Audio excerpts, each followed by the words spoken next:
kenal, nama saya Angga Wahyu Aditya. Saya merupakan dosen program studi teknologi listrik jurusan Rekayasa Elektro Politeknik Negeri Balikpapan. Di dalam video ini saya akan menjelaskan mengenai mata kuliah mesin listrik 1 dengan kode mata kuliah TL120522. Mata kuliah mesin listrik 1 ini terdiri atas 2 SKS, yaitu 1 SKS teori dan 1 SKS praktek. Deskripsi mata kuliah ini adalah mata kuliah mesin listrik 1 mengembangkan kompetensi mahasiswa mengenai konsep dan hukum kelistrikan serta kemagnetan mesin listrik yang beroperasi pada arus AC dan difokuskan pada pengembangan kendali motor induksi 3 fase. Perkuliahan dilaksanakan dengan berbagai pendekatan yang sesuai konteks, materi, dan potensi mahasiswa, antara lain kontekstual, kooperatif, dan problem-based learning atau PJBL yang mengarah pada student centered learning. Difokuskan pada desain, pengujian komputer, dan perancangan kendali motor induksi 3 fase. Penilaian berkelanjutan dilakukan dengan berbasis kompetensi, tugas, dan evaluasi yang diselaraskan dengan kegiatan perkuliahan. Mata kuliah ini memiliki 5 capaian pembelajaran. Yang pertama, mampu menjelaskan dan mengilustrasikan konsep teoritis matematika teknik dan fisika terapan terkait kelistrikan dan kemagnetan. Yang kedua, mampu mengklasifikasikan jenis mesin listrik pada arus bolak-balik berdasarkan prinsip kerja. Yang ketiga, mampu menggambarkan desain sistem kendali motor listrik sesuai dengan standar IEC. Yang keempat, mampu menguji desain sistem kendali motor listrik menggunakan perangkat pemrograman dan simulasi. Yang kelima, mampu merancang sistem instalasi kendali motor listrik sesuai dengan standar IEC. Sub capaian pembelajaran mata kuliah. Mata kuliah ini memiliki 10 sub capaian pembelajaran, dan pada video ini difokuskan pada sub pembelajaran ketiga, yaitu mengenai mampu menjelaskan dan merangkum kerja paralel transformator dan generator AC. Materi perkuliahan dari mata kuliah mesin listrik 1 terdiri atas 7 materi. Yang pertama adalah teori dasar kelistrikan dan magnetan, yang kedua adalah transformator, yang ketiga adalah generator AC, yang keempat adalah motor listrik AC, yang kelima adalah desain kendali motor induksi, yang keenam adalah pengujian komputer desain kendali motor induksi, dan yang terakhir adalah perancangan kendali motor induksi 3 fase. Sistem penilaian di dalam mata kuliah ini terdapat 4 aspek penilaian. Yang pertama adalah sikap, yang kedua adalah tugas, yang ketiga adalah presentasi, dan yang terakhir adalah praktek. Assalamualaikum warahmatullahi wabarakatuh. Waalaikumsalam warahmatullahi wabarakatuh. Ya, sebelum kita memulai perkuliahan di pagi hari ini, mari kita berdoa menurut kepercayaan dan agama masing-masing. Berdoa, silakan.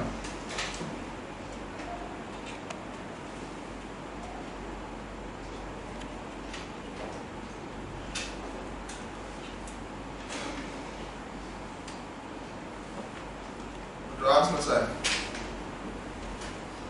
Oke, materi kita di pagi hari ini itu mengenai kerja paralel trafo dan juga generator.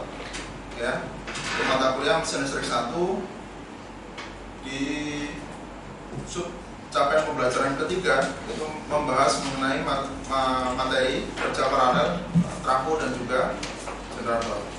Oke, sebelum kita masuk ke kerja paralel, gitu kan, kita overview kemarin materi yang sudah kalian pelajari kemarin. Itu kan ada 3 ya, di mesin listriknya kita klasifikasikan menjadi 3, yaitu yang pertama ada motor, gitu kan. Motor listrik ini bisa nanti motor listrik AC, DC, gitu kan, motor sinkron, motor asinkron, dan sebagainya. Terus yang kedua ada trafo, dan yang ketiga ada generator. Oke, di antara ketiga gambar ini, kira-kira mana dulu yang motor nih? Ada yang tahu mana yang motor?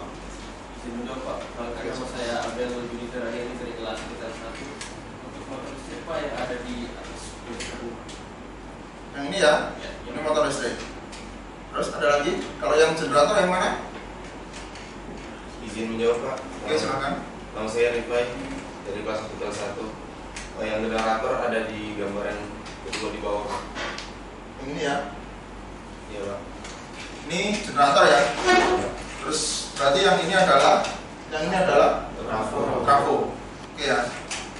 Di dalam motor, seperti yang kalian pelajari kemarin, motor itu kan merubah energi listrik gitu ya menjadi energi gerak atau mekanik gitu kan. Tetapi kalau generator kebalikannya ya, bisa dilihat di sini ada rotor yang diputar gitu kan, sehingga dia menghasilkan listrik gitu ya. Oke, kalau ini adalah trafo, di mana trafo itu ada kumparan primer dan juga kumparan sekunder. Ya, kalau kumparan primer dia terhubung dengan sumber ya, sumber tegangan kan. Tapi kalau kumparan sekunder dia terhubung ke beban. Oke ya, bisa dipahami sampai sini? Oke, kira-kira nanti kalau generator dan trafo ini misalnya dia punya beban 10 kVA gitu ya, tapi kapasitasnya cuma 5 gitu kan. Nah itu kan kita nggak bisa tuh, ya toh. Generator atau trafo ini tidak bisa menyuplai beban yang 10 kVA itu tadi ya. Oke ya, itulah kenapa kita menggunakan kerja paralel seperti itu ya. Kenapa harus kerja paralel? Ilustrasinya ini. Kira-kira ada yang tahu nih maksudnya apa nih? Maksudnya apa nih? Kira ada yang tahu? Baunya dari satu ke satu. Oke. Kalau bebannya sendirian itu lebih sulit dibanding dibagi gitu loh Pak beban. Oke. Oke, ada lagi yang lain? Ada lagi? Jawab Pak. Oke, silakan. Dari kelas 1 ke 1 tujuan kerja paralel itu sebagai untuk ringankan beban agar alat transformator atau generator tidak dengan beban atau kurang beban. Oke ya. Jadi memang benar yang dikatain kalau memang kerja paralel itu, misal nih kalian tidak mampu mengangkat satu beban, ya, misal bebannya 100 kilo, kalau satu orang yang mengangkat kan susah tuh. Tapi kalau yang diangkat, yang mengangkat itu 10 orang dengan beban 100 kilo, kira-kira gampang nggak? Gampang ya. Artinya satu orang mungkin terbebani 10 kiloan gitu ya, kurang lebih anggap aja sama gitu kan. Tapi nanti pada kenyataannya orang yang memiliki tenaga gede gitu kan, itu biasanya mengangkat beban yang lebih gede daripada orang yang punya tenaga yang kecil gitu ya. Nah, prinsip itulah nanti juga akan berlaku sama pada saat kerja paralel dari trafo gitu ya, dan juga generator. Next kita masuk ke kerja paralel trafo dulu gitu kan. Kerja paralel itu ada syarat gitu ya. Syaratnya itu sebenarnya dari keempat syarat ini itu cuma satu kesimpulannya ya, yaitu apa? Kira-kira apa kesimpulannya? Sama sih. Harus sama gitu ya. Tapi sebenarnya kesimpulannya cuma satu, apa ini yang saya tebal ini? Tidak adanya beda potensial gitu ya. Tidak adanya beda potensial antara trafo 1 dan juga trafo 2. Dan prinsip itu juga sama nanti ketika di generator ya. Intinya tidak ada beda potensial. Tidak ada beda potensial ini didefinisikan menjadi 4, ya kan? Tegangannya harus sama, gitu kan? Frekuensinya harus sama, urutan fasenya sama. Kalau dia 3 fase, urutan fasenya sama, gitu kan? Dan yang keempat, vektor grup trafo harus sama. Nah, mungkin ini yang perlu saya jelasin ya tentang mungkin yang pertama dulu ya. Tegangan harus sama. Oke ya, kalau kita ketahui VAC gitu kan, VAC gitu, VA misalnya. VA itu merupakan M ini magnitud ya. Magnitudnya berapa gitu kan? Sin 2 pi FT. Oke ya. Syaratnya itu apa? Ini frekuensi ini dan juga magnitudnya ini itu harus sama gitu ya. Kalau dia 3 fase berarti urutan fasenya harus sama, yaitu R dengan R, S dengan S, T dengan T gitu ya. Oke, lanjut yang keempat, mungkin ini yang kalian bisa dibilang baru ya. Maksudnya apa sih Pak? Vektor grup trafo itu harus sama gitu ya. Trafo itu punya yang namanya high voltage dan juga low voltage gitu ya. Udah belajar kan? high voltage dan low voltage di dalam vektor group itu maksudnya gini nih.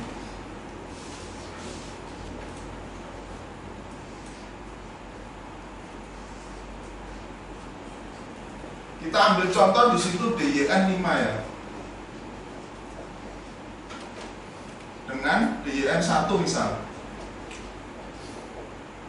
Ini yang high voltage-nya ya. R S T gitu kan. Kalau DYN 5 artinya apa? DYN 5 itu di sini jeda antar satu ke 2 itu sebesar 30 derajat gitu ya. 30 derajat. Kalau 5 berarti 5 kali 30 derajat sama dengan 150 derajat ini ya. Oke ya. Seperti yang kita ketahui kalau sistem 3 fase itu kan ini 120 ya, 120 derajat gitu kan. Jarak antara R dengan T dengan S dengan itu 120. Oke ya. Kalau kita ngomongin low voltage-nya dengan DYN 5 itu low voltage-nya di sini. Ya, di sini 150 derajat gitu ya. Oke ya, kita anggap di sini R kecil gitulah, R aksen gitu ya. R aksen. Kalau DYN 1 berapa? Berarti kan ini ya 12 ke 1 atau 0 ke 1 ya. Berapa berarti? Berapa derajat? 30 ya, 30 derajat. Berarti kan kalau kita gambar yang DYN 1 itu ada di sini ya berarti ya. Anggap aja di sini. Untuk R aksen DYN 1. Ini R aksen DYN ini ya 30 derajat anggap aja di sini. Oke.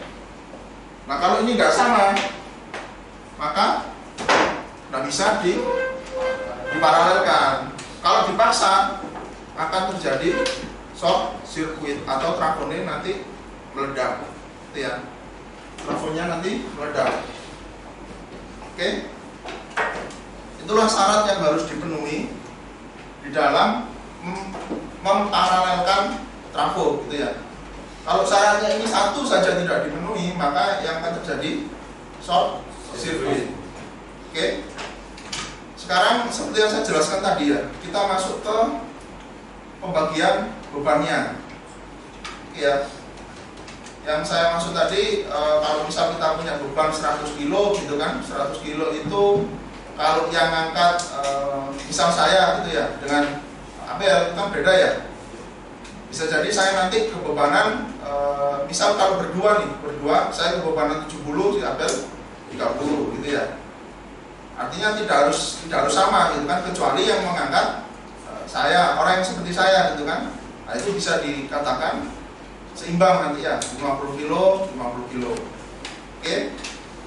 Tetapi nanti di dalam dunia industri bisa jadi tidak seperti itu. Trafo yang akan kita paralelkan itu memiliki rating yang berbeda. Bisa jadi seperti itu. Oke. Kalau sama ya alhamdulillah. Alhamdulillahnya gimana? Artinya pembagian beban itu merata. Ya, antar satu trafo dengan trafo yang lain, merata pembagiannya. Tapi kalau tidak sama gitu ya, itu harus kita perhitungan dengan benar gitu kan ya. Jangan sampai terjadi salah perhitungan. Oke. Di sini diperlihatkan kalau pembagian bebannya itu berbanding lurus dengan rating atau kapasitas si trafo gitu kan. Semakin gede dia kapasitasnya, maka beban yang akan dipikul oleh trafo semakin besar. Itu yang maksud dari berbanding lurus ya. Oke. Kalau dia misal nih atau kita langsung masuk ke contoh soal ya. Contoh soal ya. Ini. Misal trafo 1 itu kapasitasnya 10 mega ya, VA gitu ya. Terus trafo 2 5 mega VA, trafo 3 2,5 MVA atau mega VA gitu kan. di mana beban trafo, artinya beban total yang akan dipikul oleh ketiga trafo itu adalah 12 megawatt dengan cos P itu 0,9 kan, 0,9. Maka kita akan cari nih berapa sih kira-kira beban yang akan dipikul oleh trafo 1, trafo 2 gitu ya, dan juga trafo 3 gitu kan. Berapa sih bebannya kira-kira itu ya? Kalau kita mengacu ke persamaan ini tadi gitu kan, kita jabarkan ya, kita jabarkan pelan-pelan ya. Kita jabarkan pelan-pelan ya.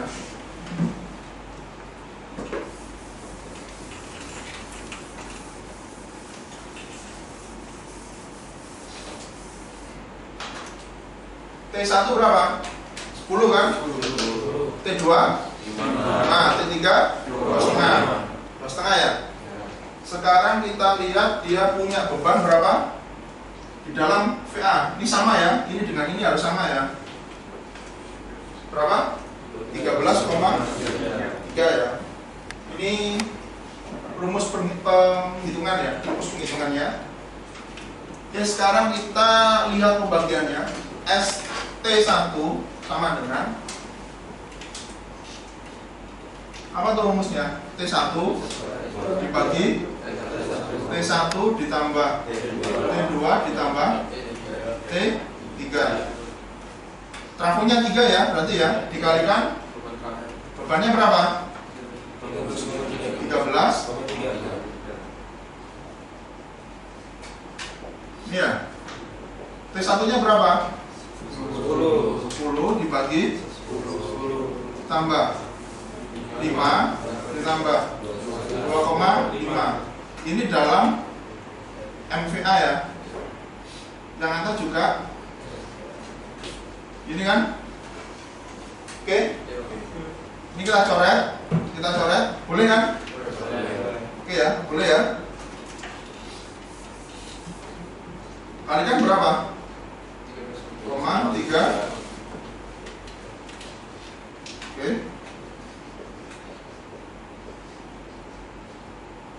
Berarti berapa nih? Ini lah. Langsung aja hasilnya di sini ya. 7,6. Artinya 10 dibagi 17,5 dikalikan 13,3 sama dengan 7,6 MVA. Ini ya. Untuk trafo 2 dan trafo 3 cara hitungnya sama. Oke. Oke ya. Kalau trafo 2 gimana? Berarti gimana kalau trafo 2? Ini berarti berapa nih? Ini 2 ya? Ini 2 gitu kan? Yang 2 berapa?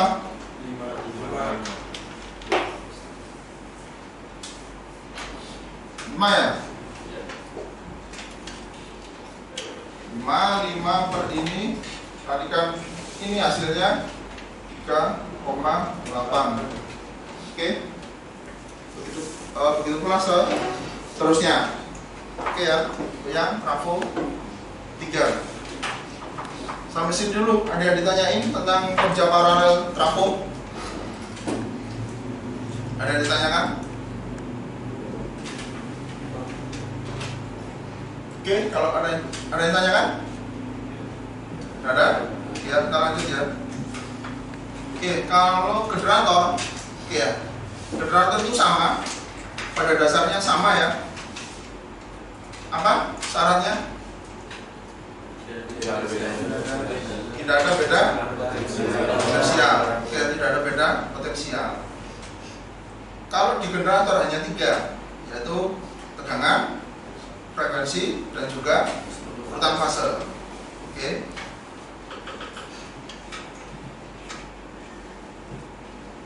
Oke, di dalam kerja paralel generator itu kan mesti ada jeda waktu ya, jeda waktu untuk menyamakan frekuensi dan juga tegangan ya.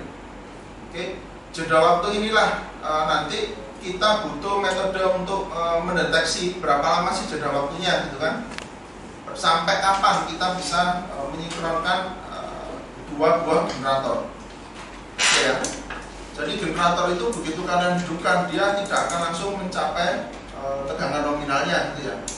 Pasti dia akan pelan-pelan dulu. Oke. Nah, metode untuk mendeteksinya kapan sih kita bisa sinkronkan itu gitu ya. Itu ada tiga jenis. Kalau kalian baca di buku buku ajarnya gitu kan, itu ada di bagian generator di bagian terakhir. Itu ada 3, yaitu menggunakan namanya metode sinkronoskop, ya kan? Di sinkronoskop lampu ya, ada yang gelap, ada terang dan juga terang gelap gitu ya. Oke, ini hanya metode untuk deteksi kapan generator itu bisa kita paralelkan, gitu ya. Oke ya. Kalau si lampu gelap itu dia mendeteksi ya. Kalau dia dua generator itu kita kerja paralelkan, maka fase yang akan kita hubungkan adalah fasenya harus sama gitu ya, antara U dengan U, V dengan V, W dengan W gitu kan. Oke ya, itu untuk deteksinya aja. Kalau di antara fase itu ada beda tegangan, ini nih di gambar ini, gambar yang tengah ini, nah, sebentar ini saya hapus dulu.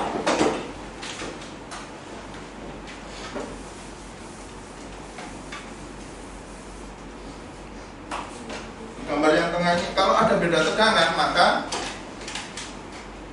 apa? Lampunya nyala atau? Ya kan? Kalau di situ ada magnitud atau amplitudenya, pasti dia lampunya nyala. Oke ya. Tapi kalau tidak ada, mati gitu ya. Di sini nih, nah gambar ini kalau tidak ada, mati. Tapi kalau ada, nyala gitu ya. Nah inilah yang dimaksud sinkronoskop lampu gelap. Kalau masih nyala dia nggak boleh, tidak bisa disinkronkan gitu kan. Tapi kalau dia sudah mati, berarti boleh gitu ya. Harus ditunggu dulu. Oke ya. Jadi kan generator tadi itu kan pelan-pelan tuh. Dari 0 misal langsung ke 150, 100 gitu kan. Nah itu selama masih ada beda potensial gitu ya, beda tegangan di sini, dia tidak bisa langsung disinkronkan. Ya, tidak bisa langsung disinkronkan. Tapi kalau ini sudah tidak ada beda potensial, itu bisa. Oke. Artinya apa? Kalau kita pakai lampu ini sinkronoskop lampu gelap, tunggu aja lampunya mati, gitu ya. Oke, ini yang gelap. Oke, ini yang terang. Ini kebalikannya. Kalau yang terang kebalikannya. Dari gelap dulu, dari lampunya mati dulu sampai nyala gitu ya. Cuman di sinkronoskop lampu terang ini kita tidak pernah tahu kapan generator itu siap diparalelkan gitu ya. Kenapa kok kita tidak pernah tahu itu? Karena kita tidak pernah bisa mengukur terangnya lampu gitu ya, sampai misal tegangan nominalnya 380 atau 220 ya, kita tidak bisa mengukur itu, gitu kan? Tapi kalau sudah kita bisa mengukur, berarti kita tahu kapan akan siap diparalelkan, gitu kan? Oke, next. Ini yang kombinasi antara gelap dan terang gitu ya. Kombinasinya itu yang satu itu gelap, U dengan U-nya kita kasih gelap, tetapi V dengan W kita balik. Hasilnya apa? Kita tunggu si lampu tadi yang U dengan U itu menjadi mati gitu kan. Tapi dua lampu sebaliknya, kita tunggu dia menyala gitu ya. Nah, ketika sudah mati dan menyala ini ketiga lampu ini syaratnya sudah terpenuhi, maka generator siap untuk diparalelkan. Oke ya. Kira-kira itu materi singkatnya. Gampang kan? Gampang ya? Trafo dengan generator itu bisa dibilang sesuatu yang menarik. Menarik kenapa kok menarik? Karena di setiap industri, baik itu industri skala kecil, skala menengah maupun skala besar, pasti melibatkan dua komponen, ya, trafo dan juga generator. Oke ya. Oke. Saya rasa cukup untuk materi kerja paralel trafo dan juga generator. Oke, ada satu lagi quotes of the day. Oke ya. Artinya apa nih? Artinya apa? Oke ya. Artinya ya. If you are not in the process of becoming the person you wanna be, jika kamu tidak berproses untuk menjadi seseorang yang kamu inginkan, orang yang kamu inginkan, secara otomatis kamu menjadi orang yang tidak kamu inginkan. Ya, artinya kamu harus tahu apa yang akan kamu tuju, bukan kamu akan menjadi apa. Kamu harus berproses. Oke. Oke, saya rasa cukup perkuliahan di pagi hari ini. Saya akhiri. Assalamualaikum warahmatullahi wabarakatuh. Waalaikumsalam warahmatullahi wabarakatuh.